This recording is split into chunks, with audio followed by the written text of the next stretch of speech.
Je répondais au message d'un jeune qui m'a écrit en privé, dans lequel il me disait, il se présentait, il me disait qu'il gagne, il a un business au Cameroun qui lui rapporte 1 million de francs de marge par mois, c'est-à-dire son bénéfice.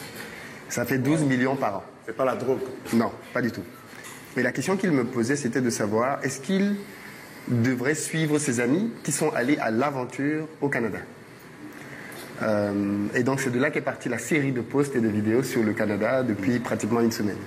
Et donc ma réponse a été très claire. C'était de lui dire, je ne pense pas que quand on a un business qui fait 1 million de francs CFA au Cameroun par mois de marge, il est sage d'aller à l'aventure au Canada. Je pense que s'il reste au Cameroun et qu'il travaille bien, ce business-là, il pourra le multiplier par 2, par 3, par 5 dans les prochaines années. Et il aura toute la latitude de visiter le monde entier comme il voudra. Donc, quand je disais de ne pas aller au Canada, je parlais à ce jeune homme-là. Et derrière, il s'en est suivi beaucoup de discussions, bien évidemment, parce que les gens ont trouvé que c'était insensé de demander aux gens qui sont dans un pays aussi dur que le Cameroun de ne pas aller au Canada. Donc, j'ai reprécisé en disant que je ne dis pas de ne pas aller au Canada. Je pense que les êtres humains doivent aller là où ils pensent qu'ils vont trouver un avenir qui leur est favorable. Et ça, c'est une liberté individuelle.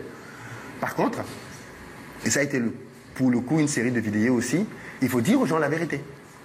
Quand quelqu'un gagne 1 million de francs au Cameroun, de marge, il faut qu'il sache qu'il gagne beaucoup plus que beaucoup de gens en Occident.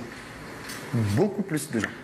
Il faut qu'il sache qu'il est dans un contexte dans lequel la vie n'est pas chère. Parce que quand on entend les salaires en Europe, on entend les salaires des gens au Canada.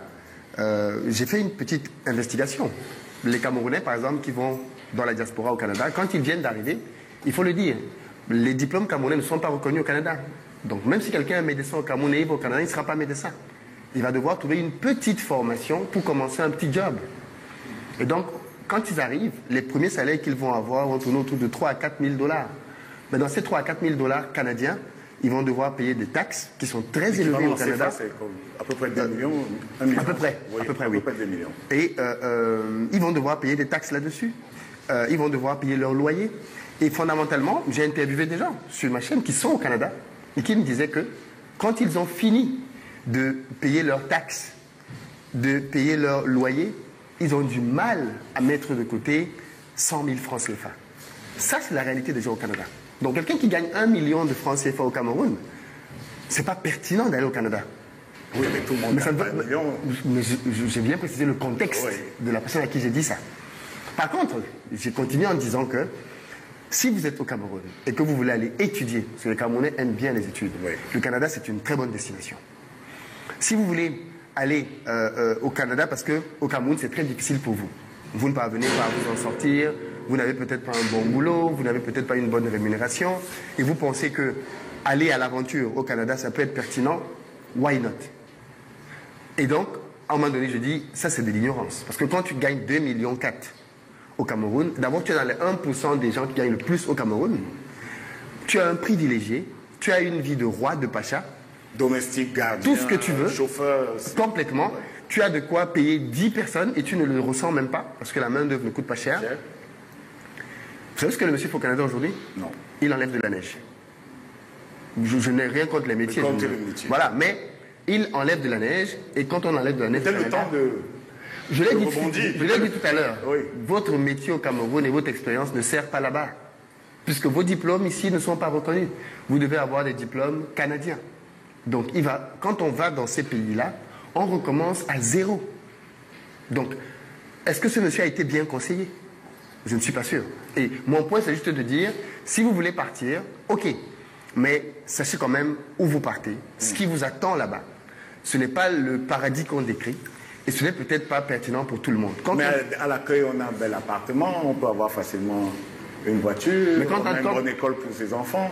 Quand on a 2 un millions système de santé peut-être qui garantisse la sécurité. Oui, mais c'est sûr que la qualité. C'est sûr que en termes de prestations, le Canada et le Cameroun, il n'y a pas photo. Je veux dire, pour tout ce qui est de ces éléments-là, c'est sûr. Les éléments sociaux de base. Bien sûr. Que ce soit la santé, l'éducation, le Canada propose des conditions bien évidemment beaucoup plus intéressantes que le Cameroun. Mais j'aime bien rappeler aux gens que l'Europe et l'Occident, c'est fait pour la consommation. Et l'Afrique, c'est pour des bâtisseurs. Parce que le Canada a été construit aujourd'hui par des Canadiens. Donc les Camerounais qui vont se réjouir de la consommation de ce que d'autres ont bâti dans leur propre pays. Et il faut qu'on se le dise, les choses ne sont pas roses au Cameroun, loin s'en faut. Mais quand on reprend l'histoire du Canada, il y a de cela quelques centaines d'années, ce n'était pas rose là-bas non plus. Donc chaque pays se bâtit, se construit avec sa propre histoire. Je suis convaincu que dans quelques années... Ceux qui partent, en résumé, je ne résume pas vos propos, mais c'est ce que je retiens, ceux qui partent, c'est ceux qui ont refusé d'être la génération sacrifiée ici. Bien sûr, c'est un choix, mais il faut le leur dire. Moi, je suis parti du Cameroun pour aller étudier en France. En France. Je suis ingénieur industriel de formation. Je suis parti du Cameroun avec un bac plus 2, obtenu à l'IUT de Douala. Et je suis allé faire mon cycle d'ingénieur en France. Une fois mon cycle d'ingénieur obtenu, j'ai commencé à travailler en France et j'y ai fait l'essentiel de ma carrière avant de commencer à investir au Cameroun, ce que font beaucoup de gens de la diaspora. Et au fur et à mesure que ces investissements se sont faits, j'ai créé un média qui est très connu, qui s'appelle Investir au pays, dans lequel je partage mes aventures entrepreneuriales, mais aussi celles d'autres entrepreneurs. Je n'ai jamais étudié au Canada. Par contre, je suis allé au Canada à plusieurs reprises, parce que je voyage beaucoup. Donc je suis allé au Canada pour former la diaspora canadienne, enfin africaine au Canada, à rentrer faire des business en Afrique, aux États-Unis et partout ailleurs. Et donc c'est ce qui fait que je suis légitime quand je parle du Canada, parce que j'y suis allé. Je connais de très bons amis à moi, avec un État en France, qui ensuite sont allés au Canada. Juste pour préciser que je ne suis pas parti du Cameroun pour faire de l'immigration canadienne. D'accord. Pour maintenir le niveau de l'économie, il faut faire venir des gens qui sont prêts à travailler. C'est pour ça que le Canada va être très sélectif dans les profils qu'ils vont prendre, et on va en parler, parce que c'est là que l'Afrique se vide. Ils vont prendre de très bons profils pour venir chez eux, travailler et payer des impôts. L'intérêt pour le Canada d'avoir ces gens-là, c'est qu'ils vont payer de l'impôt au Canada assez rapidement. Donc ils vont être opérationnels assez rapidement et payer de l'impôt pour que le système canadien continue d'exister. Parce que sans cette immigration, le système s'effondre. Donc ce n'est pas de la charité que le Canada fait au reste du monde, c'est un appel d'air pour elle-même. Le Canada en a besoin. Je crois que là, il a pris quelques cas. Un monsieur qui gagne peut-être 2,5 millions ici, mais ce n'est pas tous les Camerounais. Bien sûr. Ce serait un peu bête de perdre cet emploi et cet avantage pour aller au Canada. Mais prenons un peu le cas inverse pour quelqu'un qui gagne petit, 200 000, 300 000, et qui a une possibilité d'aller au Canada. À ce moment-là, est-ce que vous tenez le même discours, il faut rester ici, il faut y aller? Pas du tout. Pas du tout. Alors déjà, il faut qu'on soit clair. Quelqu'un qui gagne, moi dans mon calcul, quelqu'un qui gagne entre 400 500 000 francs au Cameroun n'a pas besoin d'aller au Canada pour gagner de l'argent. Parce qu'en fait, il faut aussi comprendre que les gens ne voyagent pas que pour de l'argent. Les gens voyagent aussi, par exemple, pour les facilités dont on a parlé tout à l'heure. Si j'ai des enfants, par exemple, qui sont malades, c'est beaucoup plus intéressant pour moi d'aller dans un système de santé à peu près convenable. D'environnement dans lequel, voilà. Donc, il n'y a pas que l'argent qui motive les gens à voyager. Il y a aussi le fait que je peux estimer qu'au Cameroun, je suis d'un pays dans lequel je ne peux pas m'exprimer comme je veux. J'ai peut-être un problème avec les libertés individuelles. Donc je vais au Canada parce que je pense que c'est un pays dans lequel on est beaucoup plus libre dans son expression. Donc il n'y a pas que l'argent. Par contre, quand la question est financière... C'est de l'exil économique, voilà. Quand c'est de l'exode effectivement économique, je dis aux gens, si c'est difficile pour toi au Cameroun, va là où tu peux t'en sortir. C'est une loi humaine. L'être humain est un être de migration. L'être humain a toujours migré pour aller là où il pensait qu'il allait avoir un avenir meilleur. Donc je ne peux pas dire aux gens qui pensent qu'ils peuvent aller au Canada et s'en sortir de ne pas y aller. Ça n'a aucun sens. J'attire juste l'attention de certains, qui ne sont certainement pas la majorité, pour leur dire, en fait, pour toi, c'est peut-être pas pertinent. Parce que là, vous prenez un exemple, 400 500 000 au Cameroun. Ça reste encore des sommes importantes. Mais quelqu'un qui gagne 100 000, 50 000, 200 000 et qui estime qu'effectivement aller au Canada, c'est tentant, bien sûr. Je suis totalement d'accord de dire que quelqu'un dans ce cas-là, immigrer, ça peut être intéressant. La venue des réseaux sociaux a quand même changé le game. Parce que les jeunes au Cameroun maintenant, sur leur téléphone, voient ce qu'on veut leur montrer de ce qui se passe au Canada. Nous sommes assis ici et il faut dire que tout ce qu'on voit de nous, c'est le haut de nos vêtements. On ne sait pas ce qui se passe en dessous. C'est la même chose. Je connais très peu de personnes qui viennent sur les réseaux sociaux montrer la vie difficile. Les gens montrent toujours ce qui est positif. On n'a qu'à regarder les stories WhatsApp. Voilà. Je ne vois pas des gens qui font des vidéos pour expliquer comment ils pleurent. On ne montre que quand on sourit. Et ça fait que on a une image biaisée de la réalité de la vie en Europe. Moi, je suis parti du Cameroun en 2008. Ça fait quand même plus de 15 ans. J'étais un gamin quand je partais. Et après avoir passé 15 ans en Occident, je suis conscient que la grande majorité des gens qui vivent en Occident ne se la coulent pas douce. Il faut se le dire. Les gens en Occident, pour beaucoup d'entre eux, c'est difficile. Mais parce qu'ils sont partis et qu'ils ont une image à tenir vis-à-vis de leur famille et de leurs amis au pays, ils ne vont pas vous le dire. Il faut maintenir le charisme. Bien sûr, beaucoup de gens ne savent même pas. Mais moi, je suis très dur avec cette partie de la diaspora-là. Il y a des gens dans la diaspora qui, quand il va venir au Cameroun en vacances, juste avant, il va au magasin, chez Célio, H&M, des magasins bas de gamme, hein, en France, mais ici qui sont connus. Parce que j'ai vu qu'ici, là, quand on va dans les centres commerciaux, on voit Célio. En France, Célio, c'est vraiment du bas de gamme. Ah ouais. Ils prennent des vêtements neufs. Ils viennent au Cameroun. Quel est le message qu'ils communiquent quand ils viennent ici aux jeunes? C'est que quand on est en Europe, tous les vêtements qu'on a sont neufs. Donc la diaspora fait partie du problème. On a ces femmes qui, quand elles reviennent, elles vont se faire toutes les belles extensions. Quand on les voit, on sent tout de suite qu'elles viennent de l'Europe. Alors que quand elle est là-bas, elle ne ressemble pas à ça au quotidien. Et il y a donc cette volonté pour la diaspora de mystifier les gens qui sont au pays, leur donnant le sentiment que tout roule pour eux en Europe. Ils prennent des photos devant des belles voitures qui ne sont pas parfois les leurs, devant des belles maisons qui ne sont pas parfois les leurs, et entretiennent l'illusion qu'en Occident, tout est rose pour eux. Et donc ça, bien évidemment, ça donne envie aux gens qui sont ici de se dire, mais si toi tu as pu le faire, je vais aussi aller tenter ma chance. Est-ce que vous pouvez me regarder dans les yeux, regarder la caméra et dire aux téléspectateurs que quelqu'un qui gagne 100 000 à 150 000 au Cameroun, s'il a une opportunité, il vaut mieux s'en aller? Je le dis souvent, l'énergie avec laquelle les gens se battent en Occident, ils ne mettent pas cette même énergie pour se développer ici. Parce que dans leur tête, on ne peut rien faire ici. Je ne dis pas que... Mais je suis convaincu que quand on voit les gens qui ont réussi au Cameroun, beaucoup d'entre eux ne sont pas sortis du Cameroun. La très grande majorité des milliardaires camerounais ont réussi au Cameroun sans avoir besoin de sortir du Cameroun. Hein. Il faut le reconnaître. Et documenté. Mais bien sûr, moi je discute avec beaucoup d'hommes d'affaires camerounais. L'ultra majorité d'entre eux ont fait leurs armes au Cameroun, se sont battus ici, se sont bâtis ici et ne sont pas sortis. D'ailleurs, quand on prend même les Camerounais les plus riches et les plus brillants à l'étranger, ils n'ont pas les fortunes des Camerounais qui se sont faits sur place au Cameroun.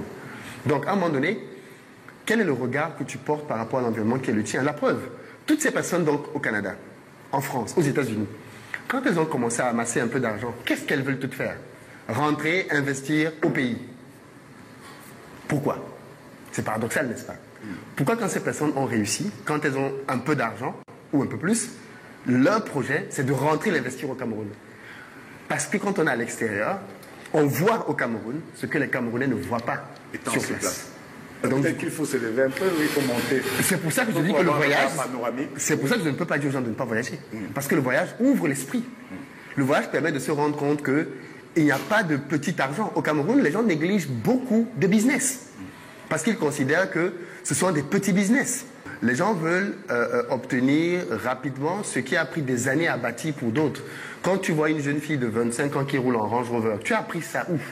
Bien, beaucoup de membres de la diaspora hésitent à revenir au pays pour investir à cause de nombreux obstacles. Oui. Et donc, de votre point de vue, quels sont les plus grands freins au retour pour investir et comment avez-vous pu les surmonter personnellement? Le premier frein, je pense, c'est l'ignorance. La connaissance permet d'avoir de l'assurance. L'assurance donne le courage. Si je vous demande aujourd'hui, par exemple... Reprenez un peu la formule pour nos téléphones. Ceux qui ne regardent pas sur Internet, qui ne peuvent pas faire review et relire la vidéo. Ceux qui sont à la télé, on nous disait que la radio et la télé ne parlent pas deux fois. Parlons pour les deux fois. Non, je disais simplement que l'ignorance, mon père disait que l'ignorance est la pire des maladies. En fait, ce n'était pas une formule préméditée. Oui, oui, je l'ai sorti comme ça. Spontanément. Donc je disais simplement que quand vous avez de la connaissance, donc quand vous vous formez à quelque chose, ça vous donne de l'assurance. Et parce que vous avez de l'assurance, ça vous génère du courage. Vous pouvez essayer quelque chose. Si on vous met dans un avion maintenant et que vous ne savez pas le piloter, vous allez redescendre tout de suite. Par contre, si vous faites une formation en pilotage, vous allez vous sentir capable de pouvoir faire bouger ce gros engin et vous allez essayer. Et donc, l'un des premiers freins, c'est que beaucoup de gens dans la diaspora veulent investir, mais ne savent même pas dans quoi se lancer parce qu'ils n'ont aucune connaissance. Certains sont partis du pays depuis tellement longtemps qu'ils n'ont plus aucun repère sur ce qui se passe ici. Quand on a enlevé cet aspect-là, je trouve pour ma part qu'au Cameroun, il y a énormément de freins, par exemple, pour ce qui va être du domaine de la justice. On est dans un pays dans lequel, malheureusement, la justice ne fait pas toujours bien son travail. Et les gens de la diaspora ont ce genre de crainte. Parce que quand tu vis dans un pays dans lequel tu peux porter plainte au président, tu peux porter plainte au fils du président, tu peux porter plainte à un ministre et avoir raison si tu avais vraiment raison. C'est très difficile de se dire, j'ai vécu dans ce système pendant 10 ans, 15 ans, 20 ans, et je vais revenir dans un système dans lequel je perds systématiquement parce que tel connaît le juge. Donc les gens de la diaspora ont ce genre de crainte par rapport au fait de se dire, mais si je vais en justice avec quelqu'un, parce que dans le business, il faut être prêt à aller au tribunal. Si je vais au tribunal avec quelqu'un, est-ce que je vais perdre parce que je ne connais personne? Et ça, c'est l'une des choses que nos pays africains doivent grandement travailler, parce que un investisseur qui est américain, qui a des milliards, se pose la même question. Est-ce que je peux investir au Cameroun en sachant que la justice risque de me faire perdre à un procès alors même que j'avais raison? Donc c'est un vrai problème, la partie judiciaire de notre système. Le climat des affaires, ouais. Et le climat des affaires. Le Cameroun crie, qu'il dit partout qu'ils veulent attirer des investisseurs. Mais les investisseurs ne viennent pas simplement parce qu'on leur dit de la bouche de venir. Ils viennent parce qu'ils analysent un espace. Et voient si dans cet espace-là, ils peuvent sainement venir déposer leur argent. L'argent n'a pas d'odeur, n'a pas de couleur. Il n'y a pas de racisme dans l'argent. Si on estime, d'ailleurs, les Européens, les Américains vont investir à Dubaï et autres, est-ce qu'ils ne sont pas arabes? Mais s'ils voient qu'à un endroit, leur argent peut se multiplier, ils vont y aller. Et c'est aux pays africains donc de s'assurer qu'ils vont être attractifs. Et ce côté attractif passe par des mesures et des facilités. Et le Cameroun, contrairement à ce que beaucoup de gens pensent, est l'un des pays qui est le plus attractif en termes d'incitation fiscale. On peut investir au Cameroun sans payer de douane, de TVA, d'impôts et même de cotisations sociales pour des salariés pendant des années. Un exemple? Dans l'agriculture, par exemple, le Cameroun a exonéré tellement de choses. Je suis sur un projet industriel, je l'ai dit tout à l'heure, mais au Cameroun, je peux implanter mon usine sans avoir à payer d'impôts pendant 5 ans, sans avoir à payer un seul frais de douane pour tous les équipements que je vais ramener ici pour pouvoir lancer cette usine-là, sans avoir à payer de charges. Je suis les salaires de mes collaborateurs pendant certaines années. Ça, c'est parfaitement possible au Cameroun et c'est disponible. Mais combien de personnes savent ça? C'est pour ça que j'ai dit tout à l'heure que l'ignorance est le premier facteur d'échec. Les gens ne savent pas ce qu'ils peuvent faire ou ce à quoi ils ont droit. Et comment avez-vous pu pour surmonter ces défis-là? Mais moi, je me documente beaucoup. Je me documente beaucoup. Je discute beaucoup avec les gens. Mon père, un de mes profs m'avait dit une fois qu'on apprend à réussir auprès des gens qui ont réussi, et on apprend à échouer auprès des gens qui ont échoué. Quand vous avez un oncle qui a une position qui est intéressante, plutôt que d'aller le harceler pour qu'il vous donne 10 000 francs, discutez avec lui pour qu'il vous explique comment il a fait pour arriver là. Et moi, je discute avec les entrepreneurs. Comment tu as fait pour avoir des exonérations? Que dit le code des impôts au Cameroun? Ça, ce sont des réflexes qu'un investisseur doit avoir avant d'aller entreprendre quelque part. Que dit la fiscalité? La fiscalité est l'élément le plus important pour la réussite en business. Mais la plupart des entrepreneurs ne le savent même pas. La plupart des entrepreneurs au Cameroun, parce que ce que je dis là est valable même pour des Camerounais au Cameroun, la plupart des gens ne savent même pas ce que le dispositif légal prévoit pour eux. Pourquoi? Parce que bien souvent dans nos pays, ceux qui se lancent dans l'entrepreneuriat, ce n'est pas forcément les plus instruits. Ce sont les plus courageux. Parce qu'eux, ils n'ont pas grand-chose à perdre. Le gars qui a des diplômes... C'est même des insensés parfois. Mais il faut être insensé pour réussir. Oui, c'est ce que je dis. Bien sûr, parce qu'on dit que Marc Tenadi, ils l'ont fait parce qu'ils ne savaient pas que c'était impossible. Et les entrepreneurs, ce sont des gens à féliciter, à chérir et à encourager. Parce que ce sont eux qui développent un pays. Ce n'est pas les politiciens qui développent un pays. Et moi, ça me gêne beaucoup que quand on regarde un pays comme le Cameroun, que les personnes qu'on adule, ce soient des footballeurs. Ça pose problème. Quand on va aux États-Unis, les personnes qu'on adule, ce sont des entrepreneurs. Ce sont des Elon Musk, ce sont des Steve Jobs, ce sont des Warren Buffett. Chez nous, je ne citerai pas de nom, mais ce sont des footballeurs. Et ça dit tout du niveau de notre société. Non, mais on a cité parfois Fosso Victor comme légende. Qu'a dit des Fosso, c'est... J'ai dit qu'on admire. Oui. On ne parle pas beaucoup d'eux. La preuve, qu'est-ce qu'on sait vraiment de leur vie? De leur vie. Alors, vous parlez par exemple de quelqu'un qui gagnerait 1 million de francs CFA par mois au Cameroun et qui avait envie de s'immigrer et vous lui avez donné des conseils. Moi, j'ai comme l'impression que vous n'avez pas encore réalisé que gagner 1 million de francs CFA par mois au Cameroun relève de la chimie. Je ne sais pas si vous avez réalisé parce que nous sommes 35 millions de Camerounais au minimum. Environ, parce qu'on n'a pas les statistiques claires. À certifier. Voilà, parce qu'on n'a pas les statistiques claires. Les recensements datent de 2004-2005, on n'a pas toujours eu des résultats. La dernière fois, on était à 19 millions. Voilà. Admettons même que nous sommes 19 millions. Alors, quand vous allez parler d'une personne qui gagne 1 million le mois, moi je vous dirais que je ne connais pas encore un Camerounais qui gagne 1 million le mois. Peut-être vous connaissez, je doute fort que beaucoup de personnes sur ce plateau, et même ceux qui sont dans le public, connaissent des Camerounais qui gagnent 1 million le mois. Cependant, ils existent sûrement dans des business. Alors, quand vous tenez un tel discours, ne partez pas. Il y a de la ressource au Cameroun. Vous pouvez investir et gagner de l'argent. Le Canada n'est pas l'Eldorado. Vous vous adressez exactement à qui? Parce que j'estime que la population camerounaise aujourd'hui est subdivisée en 3 catégories. D'abord, ceux qui gouvernent, donc qui vivent bien. Ceux qui mangent, ceux que Diana Sévère. D'abord, ceux qui mangent. Qui vivent bien, donc qui mangent. Qui mangent. Après, ceux qui sont sortis de l'école, comme nous, et qui errent dans les rues camerounaises à la recherche d'un boulot, de l'argent, de quoi se nourrir. Ceux qui se débrouillent, comme disait Jean-Michel Cancan. Et maintenant, la grande majorité est une jeunesse estudiantine. Quand vous dites ne partez pas, vous vous adressez exactement à qui? Ça, c'est la première question. La deuxième question, vous parlez des investissements au Cameroun. Et ce que je constate dans vos propos en tant qu'industriel, c'est que vous n'avez pas encore investi au Cameroun. Parce que si vous investissez de manière palpable au Cameroun, donc, de manière à ce que vous pouvez aller au service des impôts, vous dites, voici comment je paie mes impôts, voici mes employés, c'est ici que se trouve mon investissement, voilà là où mes produits se vendent, où mes services se vendent, le discours va complètement changer. Complètement. Parce qu'avant, il y a eu assez de personnes qui ont tenu le même discours. Et lorsqu'ils ont essayé d'investir, ils se sont tus. Je vous rappelle, donc ça c'est la deuxième question. Est-ce que vous avez des investissements palpables actuellement au Cameroun? Je vous rappelle, je suis un ancien de la diaspora installé depuis 2017 au Cameroun. Je suis un activiste, donc je n'ai pas la langue dans mon ventre. Un activiste bien connu. Bien connu sur la scène camerounaise. On vous colle même l'étiquette de l'appartenance à un parti politique. Oui, c'est une bonne chose déjà parce que c'est bien d'appartenir à quelque chose.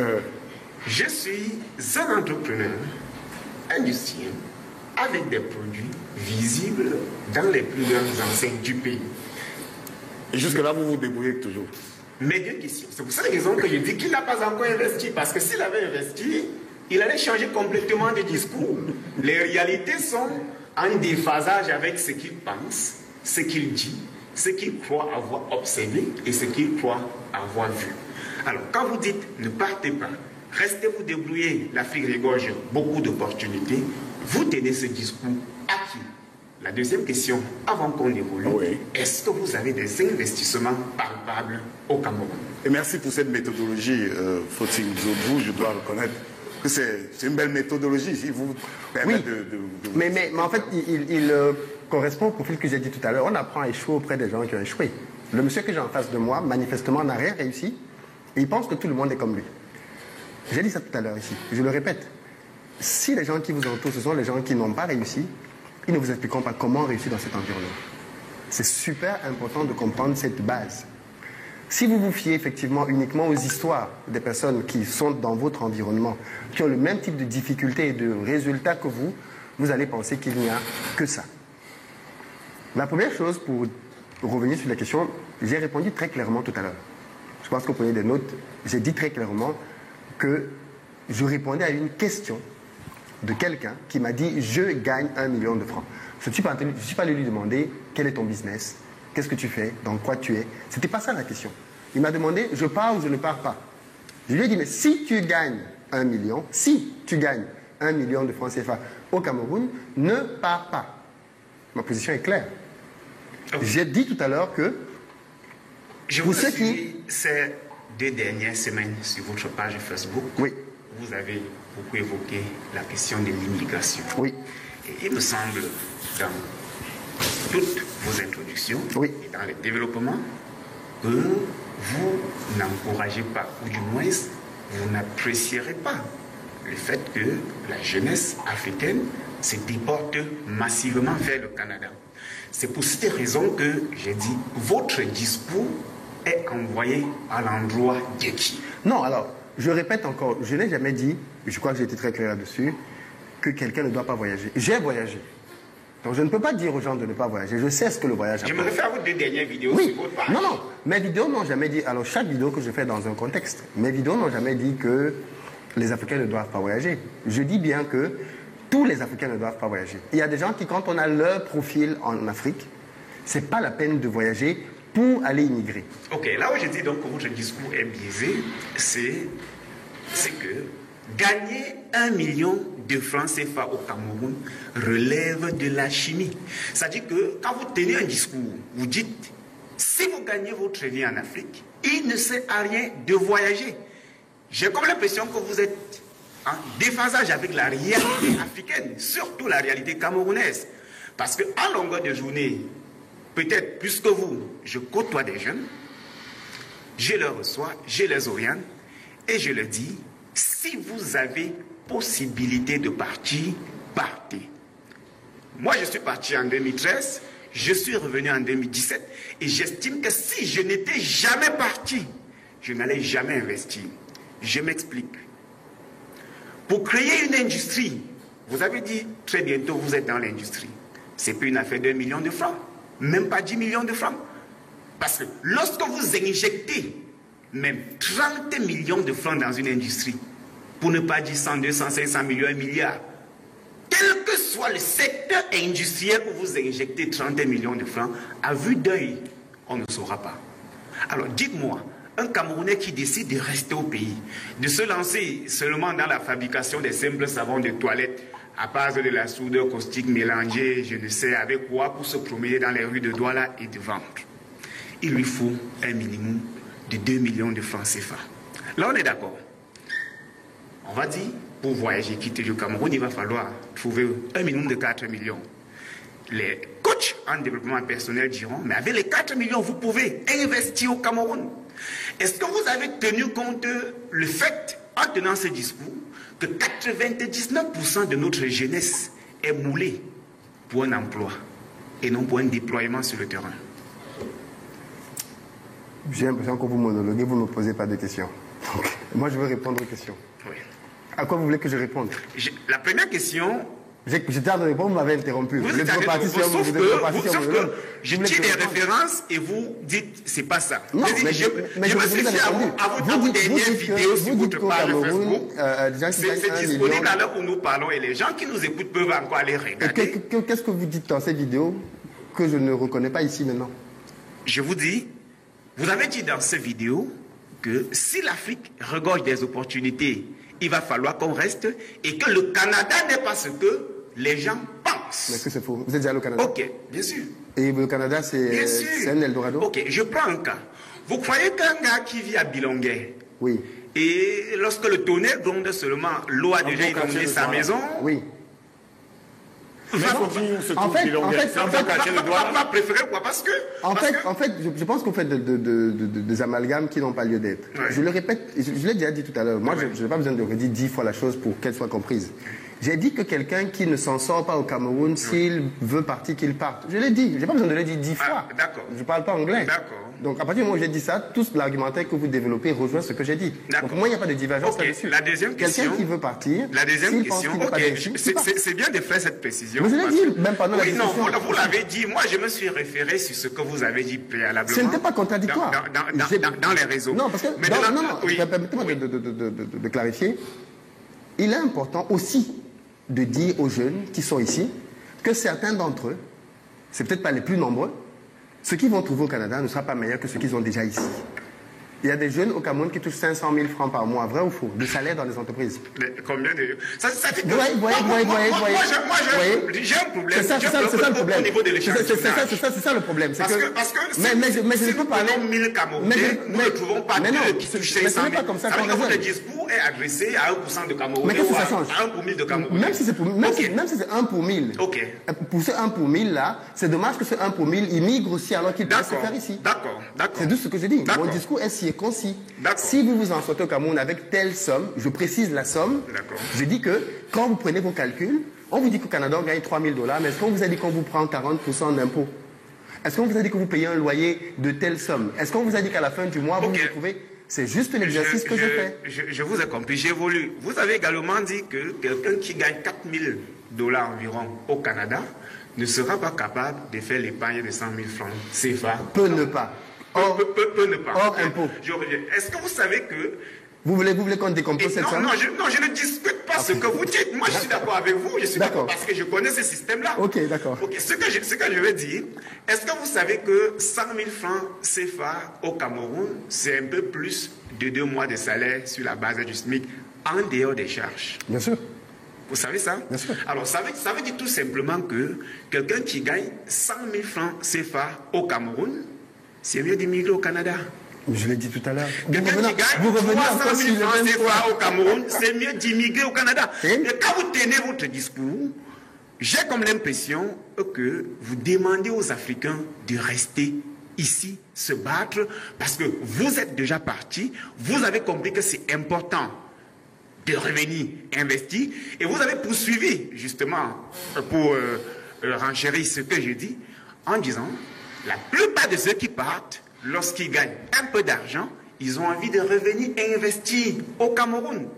Pourquoi? C'est bien de préciser, lorsqu'ils gagnent un peu d'argent. Parce que vous avez dit en justifiant que c'est parce que, étant là-bas, ils voient des opportunités que les Camerounais ne voient pas, ce qui n'est pas vrai.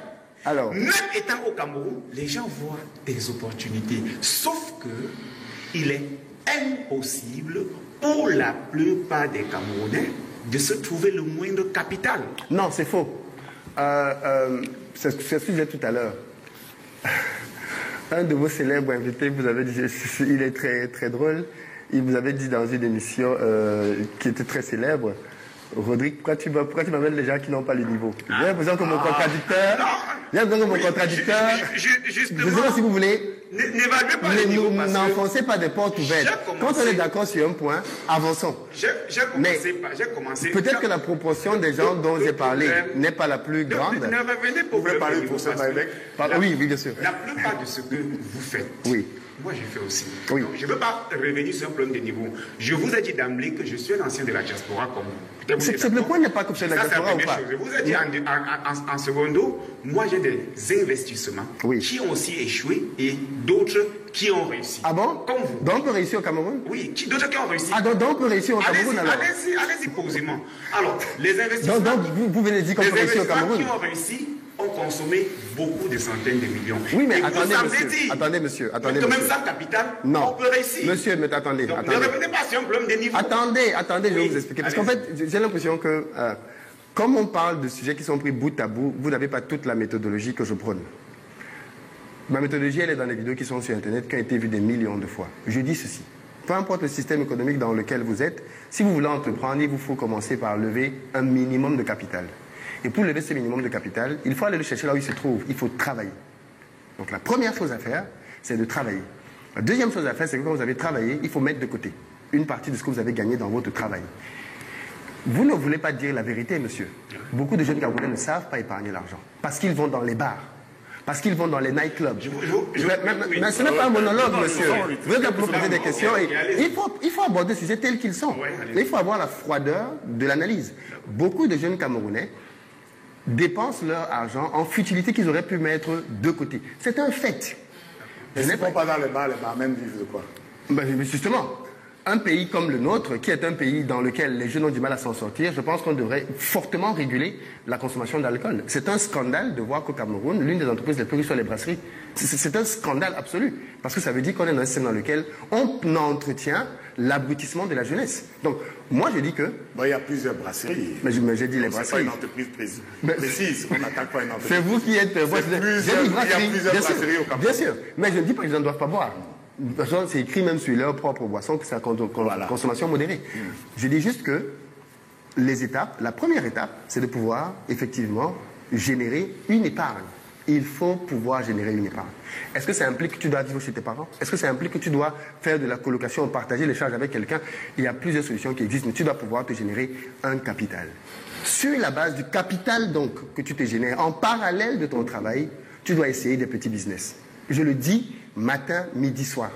C'est une méthodologie que beaucoup de gens utilisent. Donc on ne peut pas vivre du salaire uniquement. Il faut peut-être le dire. Peu importe, mais il faut pouvoir faire quelque chose en parallèle. Mais ce que je veux dire, là où je pense que vous vous trompez grandement, et là je pense que nul n'est censé ignorer la loi. Un entrepreneur ou quelqu'un qui se lance dans le business ne peut pas rendre les autres coupables de son ignorance. On a vu des gens au Cameroun, depuis le Cameroun, faire des levées de fonds pour des business dans lesquels ils ont collecté des millions d'euros à l'étranger. Donc, quand vous voulez dire à quelqu'un qui est au Cameroun que c'est difficile d'avoir du capital, c'est parce qu'il est encore dans ce que j'appelle l'ancienne école. On est en 2024. Le monde est ouvert. On peut être au Cameroun, si vous savez demander, moi, quand j'ai un média, des entrepreneurs me payent pour venir sur ma chaîne, montrer ce qu'ils savent faire et dire aux gens, je vais prendre un exemple. J'allais à ma ferme, qui est sur la route de Yabassi, au niveau de PK, je crois, 22. Il y a un jeune homme qui avait une petite briqueterie. Et je prenais des briques chez lui pour pouvoir construire mes bâtiments à la ferme. Et un jour, je suis arrivé au niveau de ce jeune homme-là, et j'ai fait une petite vidéo avec lui. Parce que je sais que j'ai une forte visibilité et que ça va lui donner booster son activité. J'ai montré ce qu'il faisait. Je suis reparti en France. Je suis revenu 3 mois après. Suite à cette vidéo, il me dit qu'il a été assailli de personnes et un monsieur est venu investir plus de 30 millions de francs pour qu'il ait un outil industriel et il se partage des bénéfices. Il y a des moyens d'aller chercher du capital. Soit on veut être ouvert et on se demande comment font ceux qui les ont et on va donc trouver. Soit on se dit, de toute façon il n'y a rien à faire, on est dans un pays pauvre, il n'y a rien et on va mourir pauvre. Okay. Donc mon point dans mon truc, c'est de dire qu'il y a des solutions qui existent. Et il faut aller vers ces solutions. Mais comme on est déjà, c'est ce que j'ai dit tout à l'heure, comme on est entouré de personnes qui n'ont pas fait ça, qui n'ont pas réussi, on va croire que celles-mêmes qui ont fait ça... Que c'est censé... À l'écouter, il n'a pas d'investissement palpable au Cameroun. Il vient de citer une ferme. Oui, je vais prendre puisqu'il dit on peut épargner sur ce qu'on gagne comme salaire pour pouvoir faire des investissements. Est-ce que lui pense... est-ce qu'il pense que ce qu'il paye comme salaire aux jeunes qui travaillent dans sa ferme, on peut faire de l'épargne jusqu'à atteindre 5 millions de francs afin d'investir? Alors, ce monsieur, il démontre en réalité qu'il n'a rien compris au business. Je vais redemander, je vais lui réexpliquer les b.a.-ba de l'entrepreneuriat. Et c'est ce que j'ai dit tout à l'heure. Pourquoi les gens me payent pour que je les forme? Parce que les gens pensent que c'est intuitif, l'entrepreneuriat. Et ce monsieur démontre ici, alors qu'il est entrepreneur, il a des business qui marchent, qui ne comprend pas beaucoup de choses là-dedans. Monsieur, je le répète ici, le capital n'est pas le problème. Ce qui est le problème, c'est démontrer aux gens que vous savez multiplier le capital. Okay. Ça veut dire qu'un jeune homme qui est au Cameroun, moi je connais des gens, qui ont commencé l'élevage avec 3 poulets. 3! On parle de moins de 10 000 francs CFA. Ils ont pris les 3 poulets chez eux à la maison. Ils avaient un petit hangar. C'est un discours que beaucoup de coachs tiennent. On a eu plus d'une heure. Non, mais laissez-moi terminer. Chaque fois que je vais terminer, vous pouvez le laisser m'interrompre. Non, je n'ai pas dit qu'il est devenu milliardaire. Je veux juste illustrer ce que j'appelle multiplier le capital. Ce petit-là est parti de 3 poulets, 10 poulets, 20 poulets, 50 poulets, 100 poulets. Il est sorti de la maison, il allait louer un petit bâtiment et il a commencé à développer l'activité en réinjectant les bénéfices. Ce qui s'est passé très simplement, dans son cas et qui arrive très souvent dans ce genre de cas-là, c'est que les oncles, les tantes, les gens qui ont un peu d'argent, ont commencé à miser leur argent là-dedans. Ce que vous devez savoir, c'est que quand on est un pays comme le Cameroun, les gens épargnent beaucoup parce qu'ils ont peur du lendemain. Les Camerounais épargnent beaucoup. Ce que je dis, c'est que quand on est un entrepreneur, si on s'est démontré, on sait multiplier de l'argent, même à une faible échelle, on peut lever du capital. C'est aussi simple que ça. On ne s'enrichit pas avec son capital. On s'enrichit avec le capital des autres.